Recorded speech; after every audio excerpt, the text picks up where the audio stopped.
Hi, everybody. Let me start by saying the obvious. These aren't normal times. As we all manage our way through a pandemic unlike anything we've seen in a century, Michelle and I hope that you and your families are safe and well. If you've lost somebody to this virus, or if someone in your life is sick, or if you're one of the millions suffering economic hardship, please know that you're in our prayers. Please know that you're not alone, because now's the time for all of us to help where we can and to be there for each other, as neighbors, as co-workers, and as fellow citizens. In fact, over the past weeks, we've seen plenty of examples of the kind of courage, kindness, and selflessness that we're going to need to get through one of the most difficult times in our history. Michelle and I have been amazed at the incredible bravery of our medical professionals who are putting their lives on the line to save others, the public servants and health officials battling this disease, the workers taking risks every day to keep our economy running, and everyone who's making their own sacrifice at home with their families, all for the greater good. But if there's one thing we've learned as a country from moments of great crisis, it's that the spirit of looking out for one another can't be restricted to our homes or our workplaces or our neighborhoods or our houses of worship. It also has to be reflected in our national government. The kind of leadership that's guided by knowledge and experience, honesty and humility, empathy and grace. That kind of leadership doesn't just belong in our state capitals and mayor's offices. It belongs in the White House. And that's why I'm so proud to endorse Joe Biden for President of the United States. Choosing Joe to be my vice president was one of the best decisions I ever made, and he became a close friend. And I believe Joe has all the qualities we need in a president right now. He's someone whose own life has taught him how to persevere, how to bounce back when you've been knocked down. When Joe talks with parents who've lost their jobs, we hear the son of a man who once knew the pain of having to tell his children that he'd lost his. When Joe talks about opportunity for our kids, we hear the young father who took the train home each night so he could tuck his children into bed. And we hear the influence of Jill, a lifelong teacher. When Joe talks to families who've lost a hero, we hear another parent of an American veteran, a kindred spirit, somebody whose faith has endured the hardest loss there is. That's Joe. Through all his trials, he's never once forgotten the values or the moral fiber that his parents passed on to him and that made him who he is. That's what steels his faith in God, in America, and in all of us. That steel made him an incredible partner when I needed one the most. Joe was there as we rebuilt from the Great Recession and rescued the American auto industry. He was the one asking what every policy would do for the middle class, and everyone's striving to get into the middle class. That's why I asked him to implement the Recovery Act, which saved millions of jobs and got people back on their feet. Because Joe gets stuff done. Joe helped me manage H1N1 and prevent the Ebola epidemic from becoming the type of pandemic we're seeing now. He helped me restore America's standing and leadership in the world on the other threats of our time, like nuclear proliferation and climate change. Joe has the character and the experience to guide us through one of our darkest times and heal us through a long recovery. And I know he'll surround himself with good people, experts, scientists, military officials who actually know how to run the government and care about doing a good job running the government and know how to work with our allies and who will always put the American people's interests above their own. Now, Joe will be a better candidate for having run the gauntlet of primaries and caucuses alongside one of the most impressive Democratic fields ever. Each of our candidates were talented and decent, with a track record of accomplishment, smart ideas, and serious visions for the future. And that's certainly true of the candidate who made it farther than any other, Bernie Sanders. Bernie's an American original, a man who has devoted his life to giving voice to working people's hopes, dreams, and frustrations. He and I haven't always agreed on everything, but we've always shared a conviction that we have to make America a fairer, more just, more equitable society. We both know that nothing is more powerful than millions of voices calling for change.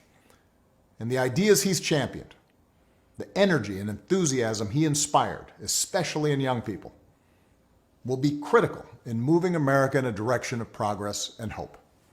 Because for the second time in 12 years, we'll have the incredible task of rebuilding our economy. And to meet the moment, the Democratic Party will have to be bold. You know, I could not be prouder of the incredible progress that we made together during my presidency. But if I were running today, I wouldn't run the same race or have the same platform as I did in 2008. The world is different. There's too much unfinished business for us to just look backwards. We have to look to the future. Bernie understands that, and Joe understands that. It's one of the reasons that Joe already has what is the most progressive platform of any major party nominee in history. Because even before the pandemic turned the world upside down, it was already clear that we needed real structural change. The vast inequalities created by the new economy are easier to see now, but they existed long before this pandemic hit. Health professionals, teachers, delivery drivers, grocery clerks, cleaners, the people who truly make our economy run, they've always been essential. And for years, too many of the people who do the essential work of this country have been underpaid, financially stressed, and given too little support. And that applies to the next generation of Americans. Young people graduating into unprecedented unemployment.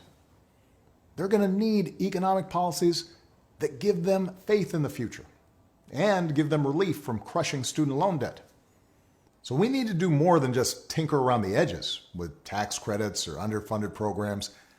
We have to go further to give everybody a great education, a lasting career, and a stable retirement. We have to protect the gains we made with the Affordable Care Act, but it's also time to go further. We should make plans affordable for everyone, provide everyone with a public option, expand Medicare, and finish the job so that healthcare isn't just a right, but a reality for everybody. We have to return the U.S. to the Paris Agreement and lead the world in reducing the pollution that causes climate change. But science tells us we have to go much further, that it's time for us to accelerate progress on bold new green initiatives that make our economy a clean energy innovator, save us money, and secure our children's future. Of course, Democrats may not always agree on every detail of the best way to bring about each and every one of these changes. But we do agree that they're needed. And that only happens if we win this election. Because one thing everybody has learned by now is that the Republicans occupying the White House and running the U.S. Senate are not interested in progress. They're interested in power.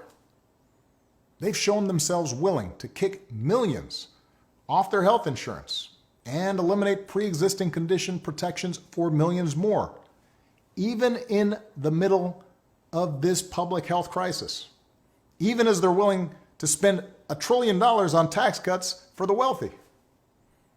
They've given polluters unlimited power to poison our air and our water and denied the science of climate change, just as they denied the science of pandemics.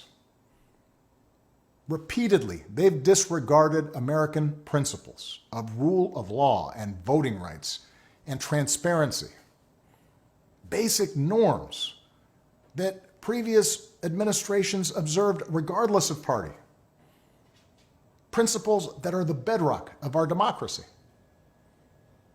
So our country's future hangs on this election, and it won't be easy.